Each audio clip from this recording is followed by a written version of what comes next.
တခုပြီးတခုဖြစ်နေတာပဲဒါမဲ့အလောက်ကခုထိမရသေးဘူးခန့်ဖြစ်ရင်ပြန်ဆက်သွယ်မယ်လို့တော့ပြောလိုက်တာပဲဒါမဲ့ကဲဒီလိုမျိုးဘာလုပ်လဲဆိုတဲ့ question ကြီးအတွက်တနာကဒီဗီဒီယိုလေးမှာ share လုပ်ပေးသွားပါမယ်အဲ့တော့ဒါတနာကိုယ်တိုင်လည်းHR ဘက်ကဖြစ်တဲ့အတွက်ကြောင့်ပေါ့နော်HR point of view ကနေပြီးတော့မှတနာလေးတလောက်လေးတွေကိုပြပြပေးသွားပါမယ်ရှင်အဲ့တော့ interview တစ်ခုကိုသွားမဖြစ်ခင်မှာပေါ့နော်ကိုဘက်ကနေပြီးတော့မှကြိုတင်ပြင်ဆင်ထားတဲ့နဲ့ prepare လုပ်ထားတဲ့အချက်၅ချက်ကိုဒီဗီဒီယိုလေးမှာ share လုပ်ပေးသွားပါမယ်ရှင်အဲ့တော့ပထမဆုံးအချက်အနေနဲ့ကြတော့ဒါကိုရှောက်လိုက်တယ်ပေါ့နော်ကိုရှောက်လိုက်တဲ့အလုပ်ရဲ့ JD ကိုတေချာသိအောင်ဖတ်ထားဖို့လိုအပ်ပါတယ်အဲ့တော့ဘာဖြစ်လို့လဲဆိုတော့ပေါ့နော်ဒါ interview အများစုမှာပေါ့နော် interview တော်တော်များများမှာမေးလေးရှိတာကြတော့ဒီအလုပ်ကိုဘာဖြစ်လို့ရှောက်တာလဲဘာလဲလုပ်ရမယ်လို့သိထားလဲဆိုတဲ့ question မျိုးမေးလေးရှိတယ်ပေါ့နော်အဲ့ချိန်မှာဒါတတော်တို့တွေ့ရတတာကြတော့လေဒီ candidates အများစုကကြတော့ဒီတိုင်းပဲအလုပ်ရှာနေနေရှောက်လိုက်တာပဲပေါ့နော်ဟိုဘာလို့ရမလဲသိလားဆိုလည်းမသိဘူးပေါ့နော်ဒီတိုင်းဟိုတွေ့လို့ရှောက်လိုက်တာပဲတခြားတော့မသိဘူးဆိုတာမျိုးတွေဖြေတာမျိုးတွေ့ရတတ်တယ်ပေါ့နော်အဲ့တော့တကယ်လို့ပေါ့နော်တင်ကအဲ့လိုမျိုးဖြေလိုက်တယ်ဆိုလို့ရှိရင်ဒါ interviewer ဘက်မှာပေါ့နော် impression လုံးဝမကောင်းပါဘူးအဲ့တော့ဘာဖြစ်လို့ impression မကောင်းလဲဆိုတာကိုတနာရှင်းပြပေးမယ်ပေါ့နော်အဲ့တော့တနာတို့ဒီပေါ့နော်HR တွေ interviewer တွေအနေနဲ့ကြတော့ဒီ question တစ်ခုပေါ့နော် interview မှာ question တစ်ခုမေးပြီဆိုလို့ရှိရင်ဒါ candidate ရဲ့ဘယ်အချက်ကို point out လုပ်ချင်လို့မေးရလဲဆိုတာမျိုးရှိတယ်ပေါ့နော်အဲ့ချိန်မှာထားပါတော့ခုနလို question မျိုးမေးလာပြီဆိုလို့ရှိရင်ကြတော့အဓိကဒီဖြစ်နိုင်တာတော့ဒါ interviewer ဘက်ကပေါ့နော်ဒီ candidates ကဒီအလုပ်ကိုဘယ်လောက်ထိစိတ်ဝင်စားမှုရှိလဲဒီအလုပ်ကိုသူသိချအောင်နားလည်ရလားပေါ့နော်သူတကယ်လုပ်နိုင်မယ်တယ်လို့ရှောက်လိုက်တာလားဆိုတာမျိုးတွေကိုသိချင်လို့ဒီလိုမျိုးပေါ့နော်ခုနလိုဒီလောက်ကဘာလဲလုပ်ရမယ်လို့ထင်လဲဆိုတဲ့ question မျိုးကိုမေးရဖြစ်ပါတယ်အဲ့အချိန်မှာကိုကပေါ့နော်ဒီ job description လို့ခေါ်တယ်အလုံးနဲ့ပတ်သက်ပြီးတော့ဘာလို့ရမယ်ဆိုတော့ဒါအလုပ်ခေါ်စာမှာဖော်ပြထားတတ်တယ်ပေါ့နော်အဲ့ JD ကိုကသိချလေးဖတ်ထားတယ်ဆိုလို့ရှိရင်ဒါပေါ့နော်အဲ့လိုမျိုး question မျိုးကိုမေးလာပြီဆိုရင်ဒါကိုဘက်ကနေပြီးတော့ဟုတ်ကဲ့ပါဒါကျမကတော့အလုံးမလျှောက်ခင်ပေါ့နော် JD ကိုဖတ်ပြီးတော့မှဒီ JD ထဲမှာပါဝင်တဲ့အလုပ်တာဝန်တွေကဒါဘယ်ဘိုင်းနေဆိုရင်တော့ကျမကအကောင်းဆုံးလုပ်နိုင်မယ်လို့ထင်တယ်ဘယ်လိုမျိုးအပိုင်းမှာတော့ကျမကအတွေ့အကြုံလောလောရှိပါတယ်အဲ့အတွက်ကြောင့်မို့လို့ဒီအလုပ်ကိုရှောက်ဖြစ်သွားတာပါဆိုတာမျိုးလေးဖြစ်သိနေပေါ့နော်အဲ့တော့ဒါ position အကြီးတွေမှာမဟုတ်ပါဘူးဘယ် position မဆိုပေါ့နော်ဒီ position အငယ်ကနေအကြီးတီကိုရှောက်မဲ့အလုပ်ရဲ့ GD ကိုသိချလေးသိနေဖို့လိုအပ်ပါတယ်အဲ့တော့ဥပမာပေါ့နော်ကိုကsecurity နောက်ဆုံးဒီ security သွားလျှောက်တယ်လုံခြုံရေးသွားလျှောက်တယ်ဆိုရင်တော့မှလုံခြုံရေးတယောက်ကဘာတွေလုပ်ရလဲဆိုတာကိုသိနေဖို့လိုအပ်ပါတယ်အဲ့လိုမျိုးပေါ့နော်ဒါ interview မှာ okay လုံခြုံရေးလာလျှောက်တယ်အဲ့တော့ဘာတွေလုပ်ရမယ်ထင်လဲဆိုတာမျိုးမေးလို့ရှိရင်ခွဲရည်လဲနေတယ်လို့မျိုးကြီးဖြစ်နေလို့မရဘူးပေါ့နော်အဲ့အတွက်ကြောင့်မို့လို့ဒါပထမဆုံးအချက်အနေနဲ့တနာအကြံပေးချင်တာကြတော့ကိုရှောက်လိုက်တဲ့အလုပ်ရဲ့အလုပ်တာဝန် JD ကိုအရင်ဆုံးသိအောင်လုပ်ထားပါအဲ့တော့ JD ကိုမသိဘူးဆိုလို့ရှိရင်လေဒါအလုပ်ခေါ်စာတွေမှာကိုကဖတ်လို့ရတယ်ပေါ့နော်အလုပ်ခေါ်စာတွေမှာသူတို့ဒီ requirements တွေ JD တွေကိုရေးထားတတ်ပါတယ်အဲ့လိုမျိုးချက်တွေကနေပြီးတော့မှကိုကကြိုပြီးတော့ဖတ်ထားလို့ရတယ်လေ့လာလို့ရတယ်ပေါ့နော်အဲ့တော့တချို့ဒီအလုပ်ခေါ်စာတွေဆို JD မရေးထားတာမျိုးရှိတယ်ပေါ့နော်ဒီ position အငယ်ဆိုလို့ရှိရင်အဲ့လိုမျိုးတွေဆိုလို့ရှိရင်လေဒါကိုက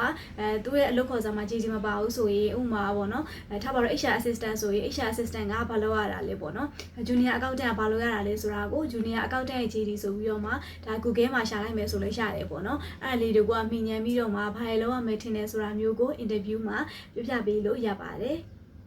ဒုတိယအချက်အနေနဲ့ကြတော့ဒါကို interview သွားဖြေမဲ့ company အကြောင်းကိုပေါ့နော်အနည်းငယ်လေးသိအောင်ကိုဘက်ကကြိုပြီးတော့လေ့လာသင်ပါတယ်အဲ့တော့ဒီ company အကြောင်းဆိုတဲ့နေရာမှာပေါ့နော်ဒါ company ကိုဘယ်သူပိုင်တယ်ဘယ်ဝါပိုင်တယ်ဘယ်ခုနှစ်ကစလေးတည်ထောင်ခဲ့တယ်ဆိုတာတွေခဏထားလိုက်အောင်ပေါ့နော်အဲ့တော့အရေးကြီးတာကြတော့ကို interview သွားဖြေမဲ့ company ကဘာလုပ်ငန်းအမျိုးအစားလုပ်တာလဲဆိုတာလောက်ကိုတော့သိအောင်လုပ်ထားဖို့လိုအပ်တယ်ပေါ့နော်ဥပမာဒါကို interview သွားဖြေမဲ့ company က delivery ပို့တဲ့ company လား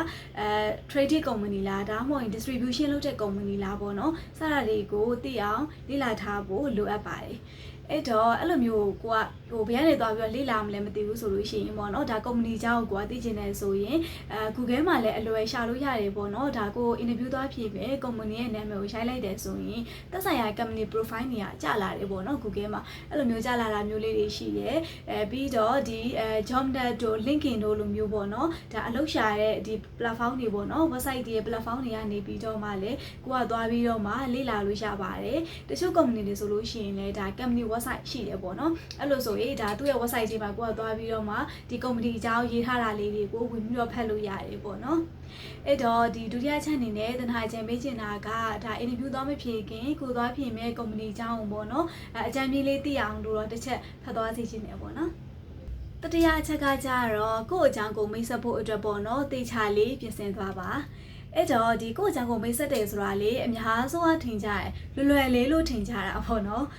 ကိုယ့်အကြောင်းကိုမိတ်ဆက်တာဗမာခက်လို့လဲလွယ်လွယ်လေးလို့ထင်ကြတယ်ဒါမဲ့လေတကယ်အဲ့ question ကအရေးကြီးတယ်ပေါ့နော်အဲ့တော့တနာ interview မှာလေများသောအားဖြင့်တွေ့ရတတ်တာက candidates တွေကဒါတချို့အတွေ့အကြုံရှိရဲ့လူတွေကြတော့လေဘယ်လိုမျိုးဖြစ်တတ်လဲဆိုတော့ကိုယ့်အကြောင်းကိုမိတ်ဆက်တဲ့အခါမှာပေါ့နော်ဟိုသူတို့ရဲ့အတွေ့အကြုံတွေပြောတယ်သူတို့မှပြောကြရင်များတဲ့ခါကြတော့လေဟိုတခြားမပြင်ဆင်လာတဲ့အခါမှာ interview မှာသူပြောရင်းနဲ့လဲနေတာမျိုးပေါ့နော်လဲပြီးတော့ဘာကိုပြောချင်လို့ပြောချင်မှမသိဖြစ်နေတာမျိုးတွေတွေ့ရတယ်ပေါ့နော်ပြီးတော့ဒီအတွေ့အကြုံမရှိတဲ့ fresh graduate တွေကြတော့လေဘာစာပြီးတော့ပြောရမှာမသိဖြစ်နေကြတာပေါ့နော်ဘာပြောလို့ပြောရမှမသိဘူးအဲ့လိုမျိုးနည်းနည်းဘာပြောမှမသိပဲကျွန်တော်ဖြစ်နေတာမျိုးတွေတွေ့ရတယ်ပေါ့နော်ဒါခဏတွေ့ရပါတယ်တနင်္လာ interview တွေမှာလေအဲ့တော့ဒီ question ကဟိုဒီတိုင်းလေးပဲတွေးကြည့်မယ်ဆိုလို့ရှိရင်လွယ်လွယ်လေးပေါ့နော်ကိုယ့်အကြောင်းကိုမိတ်ဆက်တာဘာမှမခက်ဘူးဆိုရင်တကယ်တော့ကိုယ့်ဘက်ကနေကြိုပြီးတော့မှ preparation လုပ်ထားဖို့လိုအပ်ပါတယ်ဘာလို့လဲဆိုတော့ဒါဒီ question ကလေ interview တိုင်းမှာမဖြစ်မနေမေးတဲ့ question မှာပြီးတော့ပထမဆုံးမေးတဲ့ question ဆိုလဲဟုတ်တယ်ပေါ့နော်အဲ့တော့ဒီပထမဆုံးမေးတဲ့ question မှာပေါ့နော်ကိုကဒီပထမဆုံး question ကိုဖြေတဲ့အခါမှာကိုယ့်ဘက်ကနေ impression ကောင်းနေဖို့လိုအပ်တယ်ပေါ့နော်အဲ့တော့ဒီပထမဆုံးဒီ question ကိုဖြေလိုက်တဲ့အချိန်မှာတွေကကိုကလဲပြီးတော့ဘာပြောလို့ပြောချင်နေမှမသိဖြစ်တာမျိုးဆိုရင် impression စပြီးတော့မကောင်းတော့ interview တစ်ခုလုံးအတွက်ပေါ့နော် impression စပြီးတော့ထောင်းနေပေါ့နော်အဲ့အတွက်ကြောင့်မို့လို့ဒီ question လေးကိုတေချာပြင်ဆင်ထားတင်တယ်ဥပမာလေးတချို့ရေးရှိရပေါ့နော်ကိုယ့်အကြောင်းကိုမိတ်ဆက်ပါဆိုရင်စပြီးပြောတာပေါ့နော်ကျမနာမည်ကတော့ဘသူပါကျမအဖေကတော့ဘသူပါအဖေကဘယ်ရွယ်မှာဆုံးသွားတယ်အဖေဆုံးသွားပြီးတော့ကျမအမေနဲ့ဘယ်လိုမျိုးဆက်ပြီးလုပ်ခဲ့တယ်ဆိုတာမျိုးပေါ့နော်ဒီမလိုအပ်တဲ့ information တွေကိုအများကြီးပေးမိတာမျိုးပေါ့နော်အဲ့လိုမျိုး information တွေပေးပြီးတော့ဟိုပြောချင်တဲ့ဒီလိုရင်းကိုမရောက်ဘူးပေါ့နော်သူ့ရဲ့အတွေ့အကြုံတွေသူ့ရဲ့ဒီ experience တွေပေါ့နော်သူ့ရဲ့ talent တွေကိုတကယ်ရှင်းပြရမယ်နေရာမှာသူကအဲ့လိုမျိုးပေါ့နော်ဒီသူ family အကြောင်းပြောနေနေပဲအချိန်ကုန်သွားတာမျိုးလဲနေတာမျိုးအရန်ပေးချင်တဲ့ information ညာ confuse ဖြစ်နေတာမျိုးပေါ့နော်အဲ့လိုမျိုးဖြစ်တတ်တယ်အဲ့အချိန်မှာဒါတစ်ဖက်ကနေ interview လုပ်နေတဲ့ဒါ interviewer တွေ HR တွေအနေနဲ့ကကြတော့လဲစပြီးတော့ဒါသူဘာပြောလို့ပြောချင်နေမှမသိဘူးဘာကိုပြောချင်နေမှမသိဘူးဘာကိုဆိုလိုချင်နေမှမသိတဲ့အခါမှာစပြီးတော့ boring ဖြစ်လာတယ်ပေါ့နော် boring ဖြစ်လာပြီးတော့ okay နားထောင်နေရတယ်ဒီ candidates အပေါ်စိတ်ဝင်စားမှုမရှိတော့ဘူးပေါ့နော်အဲ့လိုမျိုးလေးဖြစ်တတ်တယ်အဲ့တော့ဒီပထမဆုံး question မှာတွေကသူတို့စိတ်ဝင်စားတာနည်းသွားပြီဆိုရင်နောက် question တွေမှာလည်းစိတ်ဝင်စားဖို့ကကြတော့တိတ်ပြီးတော့နည်းနည်းရှားကန်လုံးနည်းသွားတယ်ပေါ့နော်အဲ့အတွက်ကြောင့်မို့လို့ကိုကဒီပထမဆုံး question ဖြစ်တဲ့ကိုယ့်အကြောင်းကိုမိတ်ဆက်တဲ့အခါမှာပေါ့နော်ဒါတေချာလေးပြောပြဖို့လိုအပ်ပါတယ်တကယ်တော့လေဒါ interview လုပ်တယ်ဆိုတာကဒါတနာတို့က interview ဖြေရပေါ့နော် interview ဖြေရဆိုတာကြတော့ကိုယ်ဈေးရောက်တာနဲ့အတူတူပဲပေါ့နော်အဲ့တော့တနာတို့ပုံမှန်ဒီ product ပေါ့နော် product ကိုဈေးရောက်နေအဲ့အချိန်မှာတစ်ဖက်က customer ဝယ်ချင်လာအောင်လို့ကိုကဒီ marketing strategy တွေဒီ product ကဘယ်လိုတွေကောင်းတာဘယ်လိုမျိုးသုံးဝင်နေဆိုတာမျိုးတွေပြောပြီးတော့ရောင်းနေမှလားအဲ့လိုပဲတနာတို့ကinterview ဖြေပြီးဆိုရင်ဒါကိုယ့်တစ်ဖက်ကုမ္ပဏီကအလုပ်ခန့်ချင်လာအောင်ပေါ့နော်ကိုကဆွဲဆောင်ပြီးတော့မှကိုဈေးရောက်ရတာပေါ့နော်အဲ့တော့ကိုကဘယ်လိုနေရာမှာတော့တော်တယ်ကိုမှဘယ်လိုမျိုး experience တွေရှိရဲကိုယ့်ရဲ့ talent ကဘာတွေလဲဆိုတာကိုယ့်အကြောင်းကိုမိတ်ဆက်တဲ့အချိန်မှာကိုယ့်ဘက်ကနေတေချာလေးပြောပြနိုင်ဖို့လိုအပ်ပါတယ်အဲ့တော့ဒါတနာအကြံပေးရမယ်ဆိုရင်ဒါကိုယ့်အကြောင်းကိုမိတ်ဆက်ပါဆိုပြီးတော့မေးလာပြီဆိုပြီးပြောလာပြီဆိုလို့ရှိရင်ဒါ candidates တွေအနေနဲ့ပေါ့နော်ဖြည့်တင်တာကြတော့ okay ပထမဆုံးကိုနာမည်အသက်ကိုအရင်မိတ်ဆက်ပေးမယ်ပြီးလို့ရှိရင်တော့ဒုတိယအချက်အနေနဲ့ကိုရဲ့ education background ပြပြစေချင်တယ်ပေါ့နော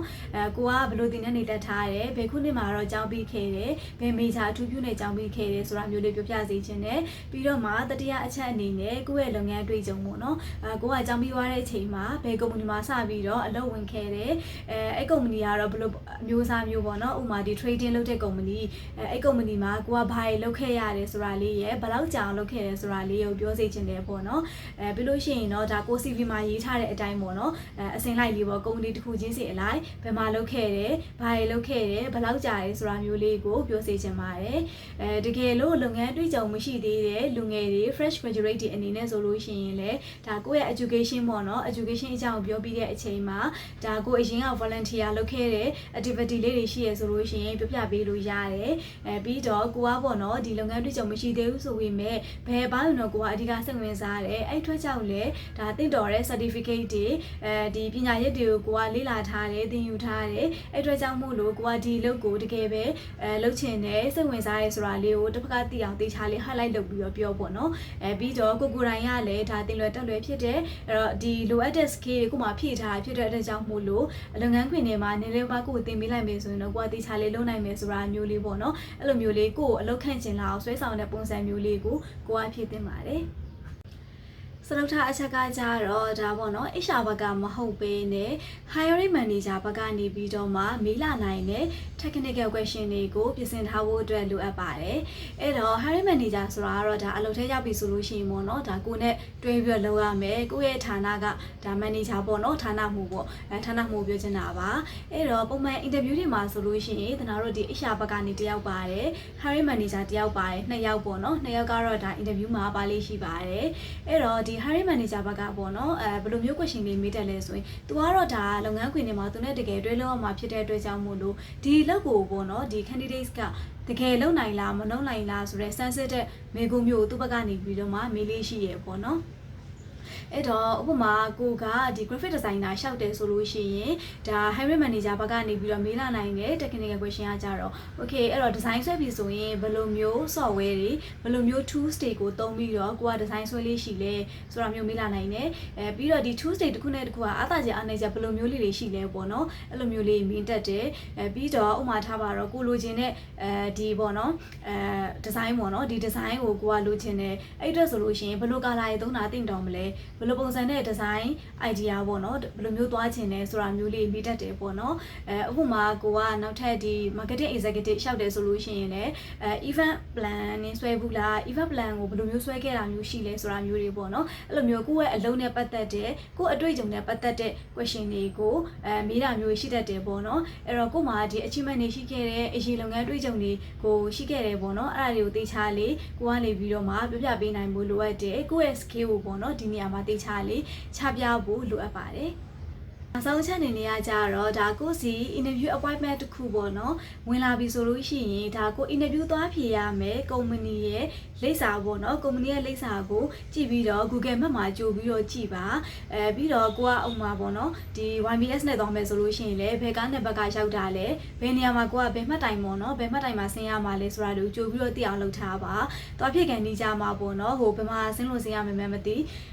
ိဘယ်ကရောက်လို့ရောက်မှမသိပေါ့နော်အဲ့လိုမျိုးတွေမဖြစ်ပါစေနဲ့ကြိုပြီးတော့ကြည့်ထားပါကြိုပြီးတော့ကြည့်ထားပြီးတော့ဥပမာကိုကတစီနဲ့သွားမယ်ဆိုလဲကိုယ့်အိမ်နဲ့ဒီရုံးနဲ့ပေါ့နော်ဘယ်နှစ်မိနစ်လောက်ကြာနိုင်လဲဆိုတာကိုကိုကကြိုပြီးတော